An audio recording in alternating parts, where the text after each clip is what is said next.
وہ شہر جہاں سورج کی پہلی کرن ایک پرانی حویلی کے جھروکے سے گزرتی ہے اور آذان کی آواز ایک 400 سال پرانی مسجد کے گنبد سے ٹکراتی ہے۔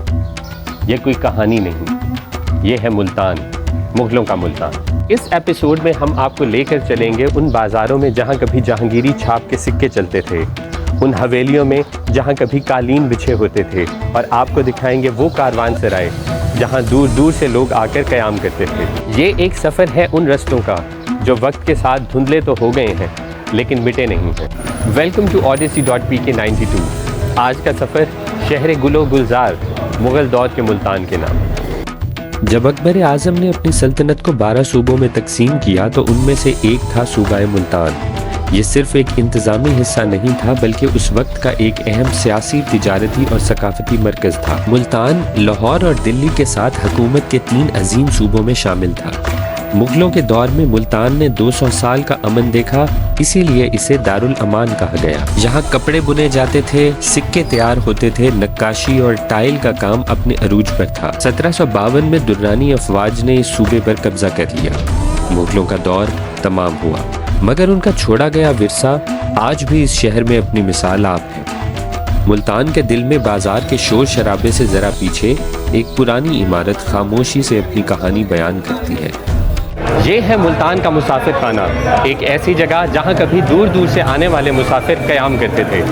یہ صرف ایک مسافر خانہ نہیں بلکہ شہریوں کے لیے مہمان خانے کی حیثیت رکھتی تھی۔ مغل دور میں یہ جگہ سفر کرنے والے مسافروں کے لیے ایک آرام گاہ تھی، جہاں کاروان رکتے تھے، قصے سنائے جاتے تھے اور جہاں باہر سے آنے والوں کو ملتان کا پہلا تاثر ملتا تھا۔ ملتان کا مسافر خانہ شہر کا تہذیبی دروازہ تھا۔ شاہراہوں سے چل کر آنے والے لوگ پہلی دفعہ شہر کا رنگ یہی محسوس کرتے تھے۔ اس عمارت کا نقاشی سے بھرا ہوا چہرہ اس وقت کے فن تعمیر کا بہترین نمونہ ہے۔ چھوٹے چھوٹے جھروکے، نقش و نگار سے کندہ محراب اور کسی قدیم حویلی جیسی راہداریاں، ہر چیز میں مغل دور کے معماروں کی مہارت صاف دکھائی دیتی ہے۔ آج بھی مسافر خانہ اپنی جگہ پر برقرار ہے۔ اس مسافر خانے کی دیواروں میں اب بھی وہ خاموشی ہے جو ایک پرانی کہانی سننے سے پہلے ہوتی ہے۔ جھروکوں سے جھانکتے ہوئے آپ بازار کی رنگین گہما گہمی دیکھ سکتے ہیں، جیسے وقت کا ایک پرانا فریم کہیں ٹھہر گیا ہو۔ مسافر خانے سے کچھ ہی دور بازار کی رونق سے ہٹ کر ایک ایسی جگہ ہے جو اپنا روحانی اثر رکھتی ہے۔ میں بات کر رہا ہوں دربار حضرت موسیٰ پاک شہید کی۔ یہ دربار مغل دور کے فنی ذہن اور روحانی محبت کا انوکھا اظہار ہے۔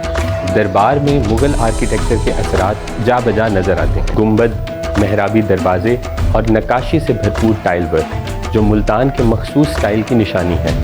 یہ ٹائل ورک جو سفید، نیلے اور فیروزی رنگوں میں سجا ہے، اصل میں تیموری اور مغل فنی روایت کا حصہ ہے جو سمرقند سے ملتان تک کا سفر طے کر چکا ہے۔ حضرت موسیٰ پاک کا ملتان پر اثر صرف ان کی تعلیمات تک محدود نہیں، ان کا دربار آج بھی لوگوں کے لیے ایک روحانی رستہ ہے۔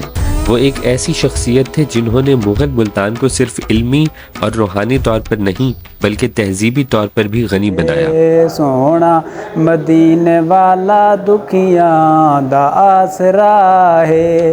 مغل آرکیٹیکچر میں مسجد کا ایک خاص مقام تھا۔ ملتان بھی اس ورثے سے محروم نہیں رہا۔ یہاں ہم آج بھی مغل دور کی 3 خوبصورت مساجد دیکھ سکتے ہیں، جن میں شاہی عیدگاہ، ساوی مسجد اور مسجد علی محمد خان اپنی مثال آپ ہیں۔ شاہی عیدگاہ ملتان میں مغل دور کی ایک عظیم نشانی ہے۔ اس مسجد کی تعمیر 1735 میں مکمل ہوئی جب مغل بادشاہ محمد شاہ رنگیلا ہندوستان کا حکمران تھا۔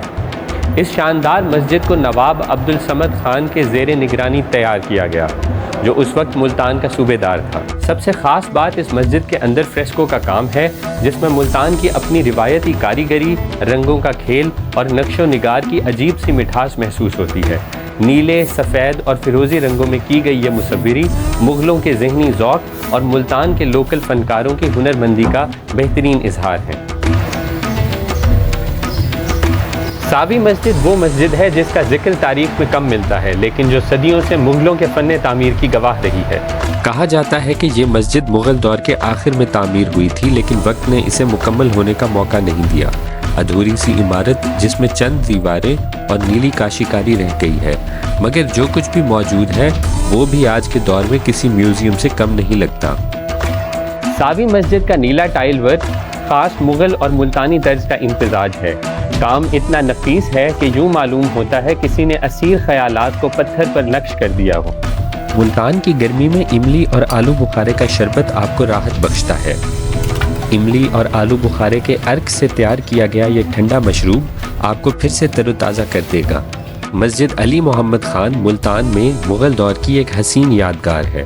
یہ مسجد 18ویں صدی کے پاس اس وقت تعمیر ہوئی جب مغل حکومت زوال کا شکار تھی، مگر اس مسجد کی شکل و صورت اور اس کی نقاشی اسی شان و شوکت کا آئینہ ہے۔ یہ مسجد صرف ایک عبادت گاہ نہیں بلکہ مغل فن تعمیر کا ملتانی انداز میں بہترین اظہار ہے۔ آج بھی جب کوئی اس مسجد کے اندر قدم رکھتا ہے تو اسے محسوس ہوتا ہے جیسے وقت واپس پلٹ کر اس دور میں لے گیا ہو جہاں مغلوں کا حسن خاموشی میں بولتا تھا۔ حکومت نے جب ملتان کو اپنا ایک اہم صوبہ بنایا تو یہ شہر صرف سیاست یا دین کا مرکز نہیں بنا بلکہ ایک مضبوط تجارتی منڈی کے طور پر ابھرا۔ صرافہ بازار جیسے علاقے تجارتی مرکز بن گئے جہاں زیورات، نقاشی اور قیمتی پتھر کی خرید و فروخت کی جاتی تھی۔ آج بھی صرافہ بازار کی تنگ اور پیچیدہ گلیوں میں چمکتے ہوئے زیور اور ہاتھ سے بنائے گئے نقاشی آئٹمز بکتے ہیں۔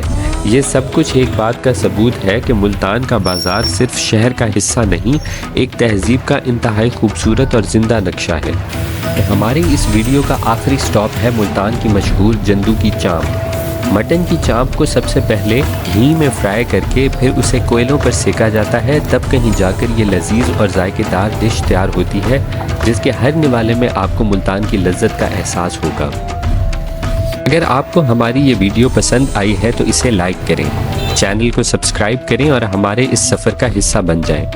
آپ سے ملتے ہیں اگلی ایپیسوڈ میں، کیونکہ یہ سفر ابھی جاری ہے۔ سونا مدینے والا دکھیاں دا آسرا ہے، سونا مدینے والا دکھیاں دا آسرا ہے، سونے دا نام سونا ہر مرد دے دوائے، سونا مدینے والا دکھیاں دا آسرا ہے۔